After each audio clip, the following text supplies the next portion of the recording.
Perkenalkan, nama saya Magdaleo Sidauruk, SAG, mengajar pendidikan agama Katolik di SMA Negeri 2 Pangururan, Kabupaten Samosir, Provinsi Sumatera Utara, sekaligus mahasiswa PPG dalam jabatan gelombang kedua tahun 2023 di LPTK STPK Santo Fransiskus Assisi Semarang.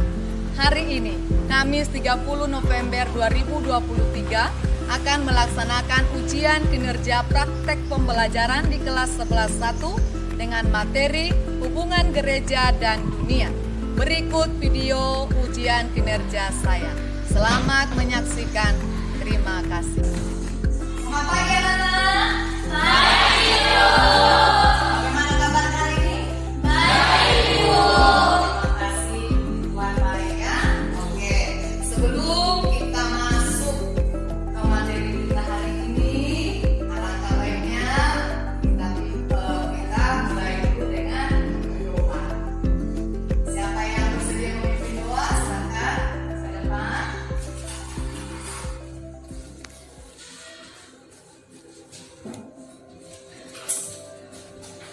Mari kita berdoa kita, mari kita berdoa. Dalam nama Bapa dan Putra dan Roh Kudus. Amin. Tuhan Yesus, terima kasih atas keberkatan untuk belajar kami Tuhan. Ya Tuhan, kami yang memulai pembelajaran kami Tuhan, tolong ajar pikiran kami agar kami dapat mengerti dan memahami apa yang diajarkan oleh Ibu kami Tuhan. Dan Tuhan, bagi dosa yang kami berbuat, ampunilah dosa-dosa kami Tuhan. Terima kasih Yesus, amin. Dalam nama Bapa dan Putra dan Roh Kudus. Amin. Terima kasih kuasa Bina yang sudah memimpin kita di dalam doa. Nah, baik anak-anak ibu sekalian, sebelum kita masuk materi, saya mau cek kehadiran kita dulu hari ini. Kelas Mairi, hari Ibu.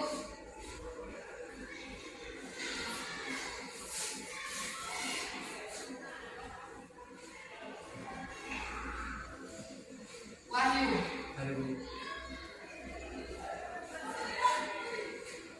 Novita. Oke, hadir semuanya ya. Baik, terima kasih. Jadi anak-anak ibu, terima kasih untuk kehadirannya hari ini. Sekarang ibu mau menyampaikan dulu apa judul materi kita hari ini.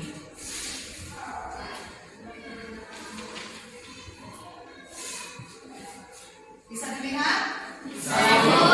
Apa judul materi kita hari ini? Gereja dan dunia.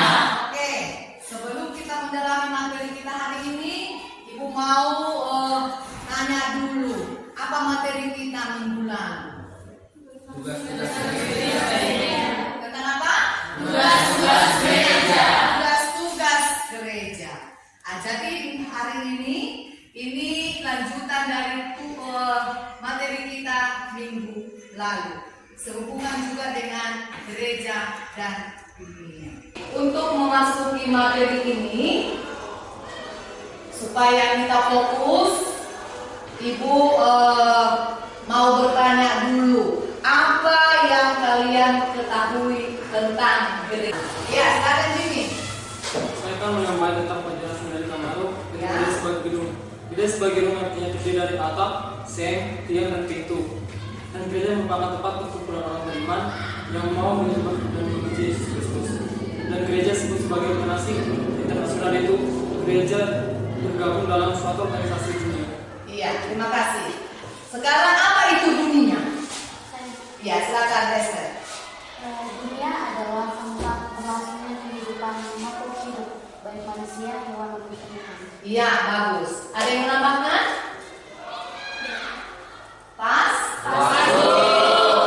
Sekarang apa menurut pemahaman kita hubungan gereja dengan dunia? Silakan. Ya, Ricardo. Menurut saya hubungan gereja dan dunia ialah gereja dibuat sebagai fasilitator untuk mendamaikan dunia. Juga gereja dibuat untuk membantu masyarakat dunia dan menghadapi bencana dan lain-lainnya.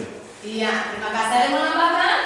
Ya, silakan Jimmy. Hubungan gereja dengan dunia yang tetap dicetuskan oleh sebuah ensiklopedia itu di Italia, itu tentang bagaimana membangun dunia, yaitu dengan lebih baik, damai, dan tidak ada konflik antar agama di setiap agama yang dirupa. Iya, terima kasih. Ada lagi menambahkan? Sudah ya, sudah cukup paham ya? Jadi kalau ditanya itu gereja, kalau dari segi bangunannya, itulah satu tempat.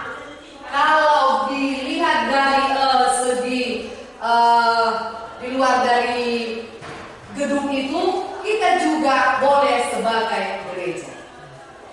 Kemudian dunia itu mencakup luas. Jadi kalau kita ditanya semua satu persatu ini pasti berbeda-beda pendapat kita tentang apa itu gereja dengan dunia dan bagaimana hubungannya. Yang pastinya hubungan gereja dengan dunia itu sangat berkaitan erat, tidak bisa dipisahkan. Gereja itu bagian dari dunia. Dunia itu dipenuhi salah satunya oleh gereja. Nah, jadi di situ sudah kelihatan hubungannya yang sangat erat, tidak terpisahkan. Nah, sebagai motivasi bagi kita, ya, motivasi bagi kita bahwa supaya lebih jelas ada motivasi bagi kita di sini. Ini bisa menjadi motivasi bagi kita berdoa dan berkorban. Apa artinya di sana?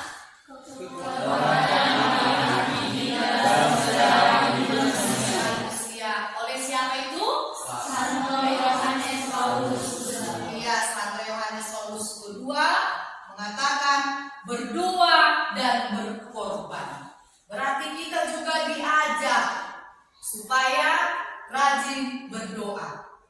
Tidak cukup hanya berdoa, berarti kita juga harus rela berkorban. Iya, sebagai anggota gereja, anggota dunia, kita harus bersedia melakukan dua hal itu yang disampaikan oleh si Santo Yohanes Paulus kedua. Katanya berdoa dan berkorban adalah kekuatan yang paling hakiki dalam sejarah hidup manusia. Artinya sepanjang hidup kita di dunia ini berarti kita tidak lepas dari dua hal ini, ya, berdoa dan berkorban. Kemudian ada di bawah, ada lagi kalimat di bawah, bisa dibaca anak ibu? Jangan berhenti berdoa, karena dalam doa kita menemukan kekuatan dan penghiburan. Benar, jangan berhenti berdoa.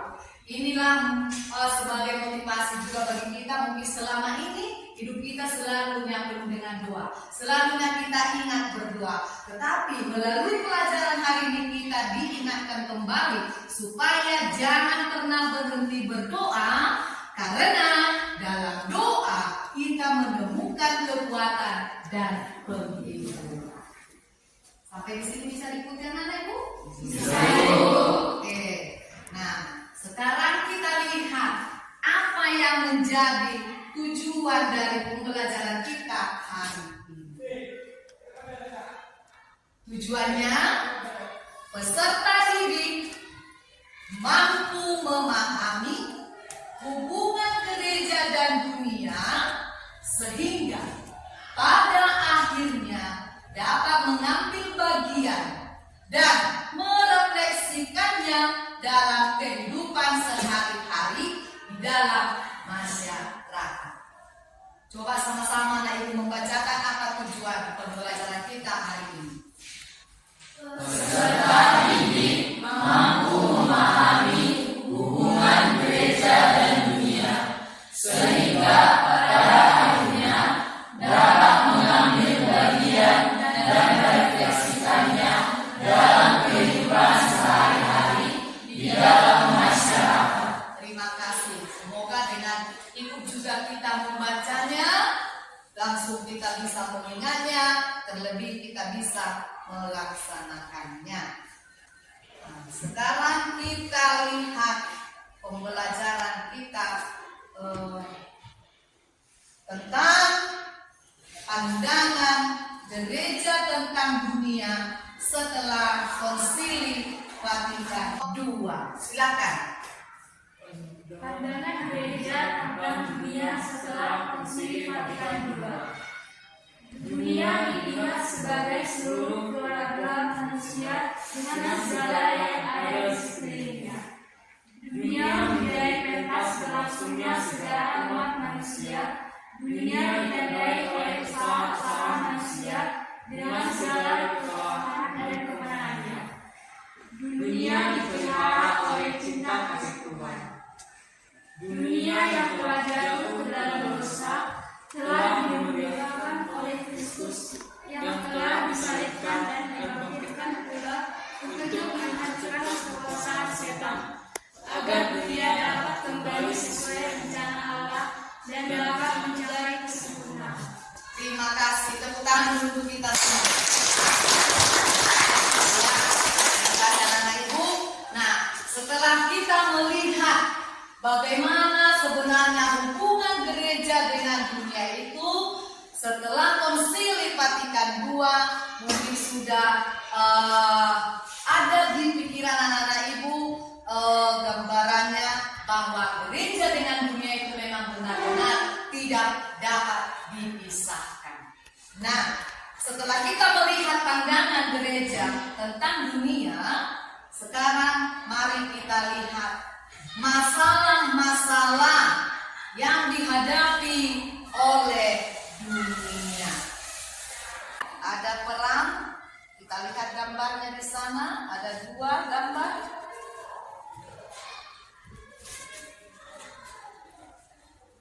Masalah yang kedua tentang kemiskinan, ada juga menunjukkan beberapa gambar. Selanjutnya kita lihat masalah berikutnya tentang ketidakadilan sosial. Masalah selanjutnya tentang perusakan lingkungan, ditunjukkan juga melalui gambar. Dan masalah yang terakhir yaitu tentang perkembangan. Iya, jadi ditambahkan lagi di sini bahwa hubungan antara gereja dan dunia itu sangat-sangat erat. Pertama, gereja itu dilihat sebagai post-konsilier, bahwa dirinya sebagai sakramen keselamatan yang membawa keselamatan bagi dunia. Gereja itu juga menjadi terang, menjadi garam, menjadi bagi dunia. Dunia ini kebalikannya. Setelah gereja tadi kepada dunia berbalas, dunia menjadi tempat atau ladang gereja berbakti. Atau istilahnya dunia ini sekarang adalah tempat berdirinya gedung gereja, ya. Oke. Dan satu lagi, dunia tidak dijauhi lagi, melainkan didatangi dan ditawari keselamatan. Mengapa? Mungkin ini sebelum Konsili Vatikan II, bahwa dunia itu sangat dipandang negatif. Selanjutnya kita lihat ya, misi dan tugas gereja dalam dunia. Misi dan tugas gereja dalam dunia. Jadi semakin ditunjukkan lagi bahwa gereja itu dengan dunia benar-benar berhubungan baik, harus menjalin hubungan yang baik. Setelah tadi ditawar berbagai macam cara, sekarang pelaksanaannya apa yang menjadi tugas gereja dalam dunia. Jadi manusia itu memang harus dihargai martabatnya, karena dia selain manusia yang secitra dengan Allah, dia juga segambar dengan Allah, serupa dengan Allah. Jadi dengan secitra dengan segambar dan serupa, manusia ini memiliki martabat, dan martabat itu harus dihargai. Tidak boleh diganggu gugat oleh siapapun. Sampai di sini ada pertanyaan?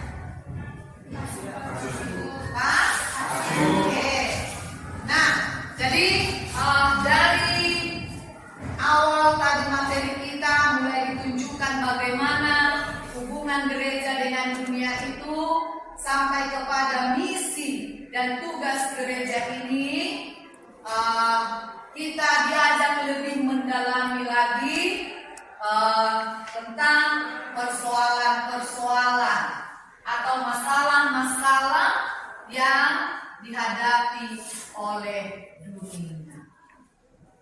Ya, setelah kita tadi melihat, mengamati sejauh bagaimana hubungan gereja dengan dunia, kita sekarang diajak untuk memikirkan atau mengatasi bagaimana mengatasi sesuatu masalah yang terjadi di dalam dunia ini.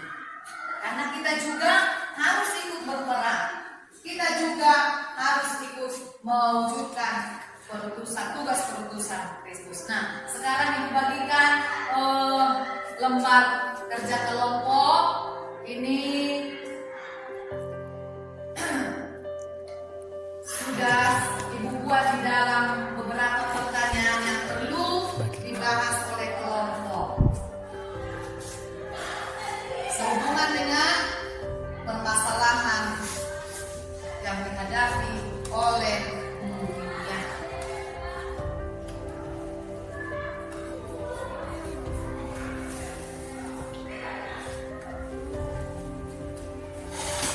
Silakan anak-anak ibu untuk melihat dulu, membacanya, petunjuk pertanyaan di dalamnya, lalu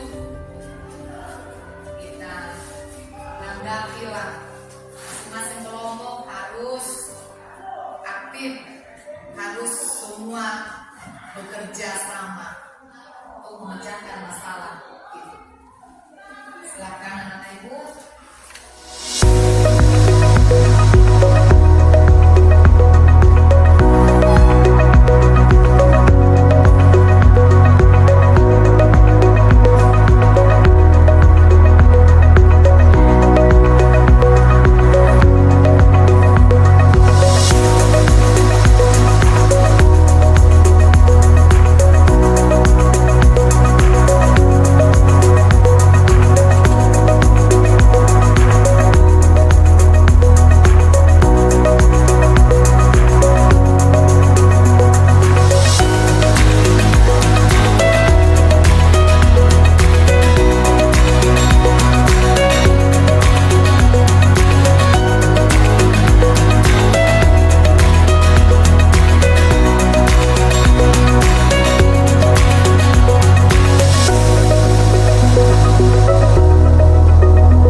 faktor ekonomi, kurangnya pendapatan dalam memenuhi kebutuhan skala rendah dikarenakan ketersediaan faktor produksi dan konsumsi sangat sedikit. Faktor sosial, kurangnya komunikasi antara umat manusia menyebabkan tidak adanya rasa saling membantu tolong menolong antar sesama. Sekian dari presentasi kami. Jika ada pendapat, saran ataupun pertanyaan, Silakan kelompok yang lain.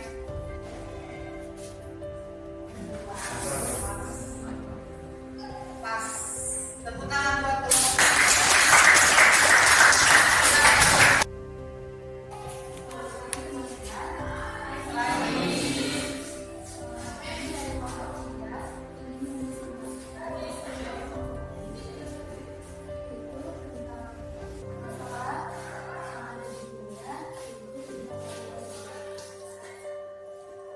Kesimpulan dari pengamatan kami dari gambar tersebut, ini merupakan gambar dari ketidakadilan sosial yang ada di dunia.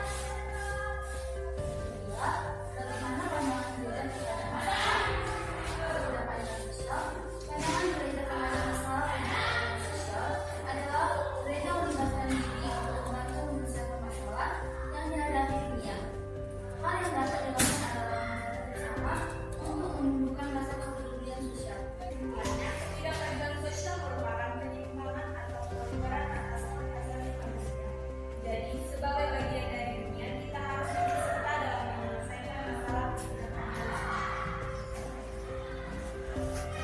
Sekian dari presentasi kami. Jika ada kritik, masukan, dan saran, Silakan kelompok yang lain. Pas. terima kasih kami ucapkan atas dampak manusia yaitu terjadinya bencana alam, berisiko pada kondisi kesehatan seperti asma dan depresi, krisis ekonomi dan kondisi alam bangsa, terutama pada orang yang melakukan hingga serta dapat terjadi dampak. Hingga dalam permasalahan ini, gereja dapat mengajak umat manusia untuk tetap menjaga dan melestarikan segala sesuatu yang ada di dunia dengan cara melakukan revolusi dengan membangun batas dan firman yang baik. Karena dunia juga menjadi tempat kepada gereja Allah. Kesimpulannya adalah kerusakan lingkungan disebabkan oleh aktivitas manusia yang tidak ramah pada lingkungan seperti kerusakan hutan hingga menimbulkan perubahan pada lingkungan, dan hal tersebut dapat menyebabkan terjadinya bencana alam. Sehingga upaya yang dapat kami sampaikan untuk melestarikan lingkungan yaitu: pertama, menyimbangkan hubungan antara manusia dan alam agar tercipta sebuah sistem yang benar. Yang kedua, tidak membuang sampah sembarangan. Yang ketiga, menanam pohon. Yang keempat, menghemat energi. Dan yang terakhir, mengalir jauh berinvestasi.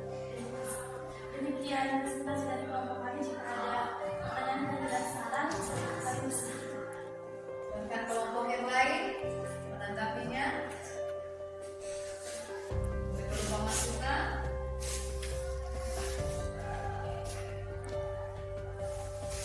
Ya, silakan.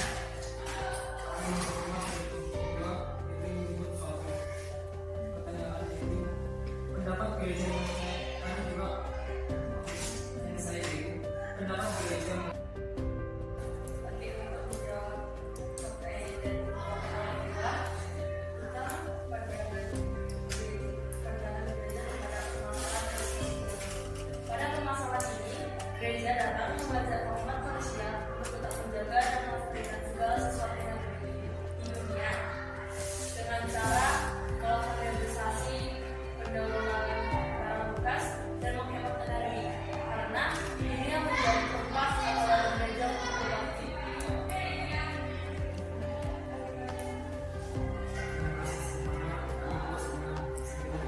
Tangan buat kelompok. Silakan kelompok yang terakhir, kelompok 5. Silakan kelompok 4. Selamat pagi semuanya. Kami dari kelompok 5 akan mempresentasikan hasil diskusi kelompok kami mengenai perkembangan iptek. Yang pertama, kesimpulan kami dari pengamatan mengenai gambar ini. Kesimpulannya adalah dengan adanya iptek membuat seseorang atau manusia kurang melakukan interaksi sosial. Yang kedua, bagaimana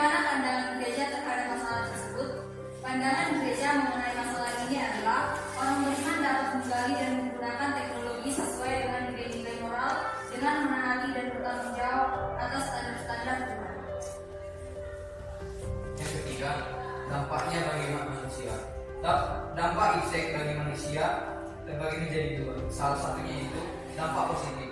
1. Meringankan berbagai masalah yang dihadapi manusia. 2. Membuat segala sesuatunya menjadi lebih mudah dan cepat dan efisien. 2. Dampak negatif. 1. Merusak moral karena terdapat konten negatif. 2. Membuat manusia menjadi malas akibatnya. Yang keempat, apa yang menjadi pemicu dari masalah tersebut? Pemicu dari masalah ini adalah yang pertama, adanya rasa malas seseorang sehingga menciptakan teknologi yang dapat menggantikan dirinya bekerja. Yang kedua, kurang penetrasi sesama manusia akibat terlalu asing menggunakan internet. Sekian dari hasil presentasi kami. Jika ada teman-teman yang memberikan pertanyaan atau saran, Apa dampak positif dari detek pada perkembangan gereja? Dampak positif perkembangan sampai baik gereja yang pertama, kita dapat melihat gambaran dalam melakukan ibadah dari gereja lain. Kedua, kita dapat melihat bagaimana cara kita bermazmur dan cara kita mengetahui ayat-ayat kita. itu kita dapat menerima informasi dengan cepat melalui media sosial tentang gereja-gereja. Terima kasih atas perhatian. Oke, tepuk tangan.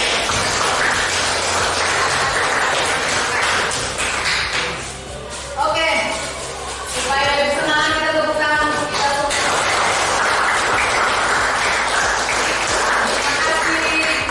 Terima kasih disampaikan kepada anak ibu yang aktif semua dalam mengerjakan tugas kelompoknya. Nah, dari semua hasil kelompok itu supaya kita lebih mengingatnya, meskipun berbagai macam masalah, tapi bisa disimpulkan supaya kita lebih paham bagaimana menanggulangi setiap masalah yang datang ke dunia ini atau yang datang juga dalam kehidupan kita. Untuk kesimpulan ini boleh disampaikan oleh salah satu dari anak-anak kami. Silakan Saya berdiri. Kesimpulan yang saya peroleh adalah kita sebagai manusia harus menaati perintah-perintah gereja. Gereja merupakan salah satu gedung bangunan atau tempat untuk beribadah. Namun dari semua itu kita tidak dapat lepas bahwa gereja adalah dari hati nurani kita. Dunia adalah tempat tinggal bagi makhluk hidup untuk melaksanakan kegiatannya sehari-hari. Jadi gereja tanpa dunia ibaratnya saling membutuhkan. Gereja itu adalah terang dan garam dan ragi bagi dunia, sedangkan dunia bagi gereja adalah tempat di mana gereja bisa berbakti.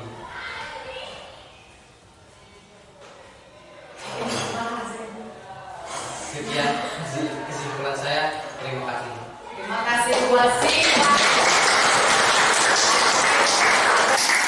Tadi perlu Ibu tegaskan kembali, kita jangan lupa di tujuan pembelajaran tadi di awal sudah disampaikan, dengan memahami hubungan gereja dan dunia, berarti kita turut berperan andil dalam tugas-tugas gereja maupun tugas-tugas dunia. Kita sebagai anggota gereja sekaligus anggota dunia ini yang sudah memperoleh pembaptisan berhak untuk melanjutkan tugas perutusan Kristus, yaitu mewartakan kerajaan Allah kepada seluruh dunia. Kita bisa menjadi garam di antara semua orang. Di mana kita berada, kita boleh menjadi garam, kita boleh menjadi terang, kita boleh menjadi ragi. Artinya kita bisa menjadi berkat bagi semua orang. Nah, jadi kita juga melalui pembelajaran ini kita termotivasi. Dikatakan oleh siapa tadi? Santo Yohanes Paulus kedua mengatakan tadi berdoa dan berkorban. Nah, kita tahu tadi dalam membahas persoalan itu, apa senjata kita yang paling utama? Yaitu dengan berdoa. Kita doakan. Kita juga sebagai anggota gereja harus ikut juga berperan mendoakan supaya negara kita, dunia kita ini, tempat tinggal kita ini aman, damai, sejahtera. Jadi sekali lagi kita sebagai anggota gereja sekaligus anggota dunia harus terus berdoa dan rela berkorban demi kebaikan bersama sebagai anggota gereja sekaligus sebagai anggota dunia. Sampai di situ boleh dipahami? Saya akan membagikan